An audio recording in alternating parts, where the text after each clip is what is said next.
Hello guys, তো আজকে আমি চলে এসেছি দ্য বং পিৎজাতে। তো এটা হয়েছে সতকুই হাই স্কুলের ঠিক অপোজিটে। তো দেখতেই পাচ্ছ আমাদের এন্ট্রিটা কত সুন্দর। আর হ্যাঁ, গাড়ি পার্কিং এর জায়গা এখানে রাস্তার উপরেই। তো আমরা এখন ঢুকে পড়েছি বং পিৎজাতে। তোমরা দেখতেই পাচ্ছ ভেতরটা কত সুন্দর ডেকোরেট করা। দেখো কত সুন্দর জ্যামিনি রয় আর মধুবনী পেন্টিং দিয়ে একটা ট্রেনের বগির মতন করে সাজানো আছে। কি সুন্দর পেন্ট করা, পুরো হ্যান্ড পেন্ট। আর আমাদের টেবিলের সামনে এরম একটা ট্রেন লাইন, আর আমরা আছি কলকাতাতে।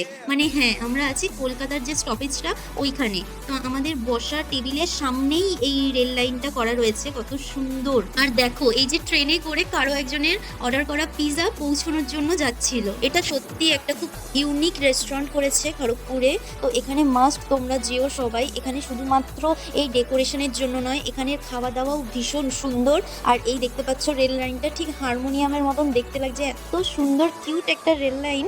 মানে এটা দিয়ে দেখো কত সুন্দর লাগছে দেখতে। তো এইটা ছিল জিঞ্জার গার্লিক মোহিতো, যেটা ছিল মারাত্মক টেস্টি। আর ট্রেনের সামনেই আমরা বসেছিলাম, তো যেখান থেকে খাবারগুলোকে ওরা পৌঁছচ্ছিল তো সেটা পুরো একদম আমাদের সামনেই ছিল, তাই ট্রেনটাকে বেশি দূর জার্নি করতে হয়নি।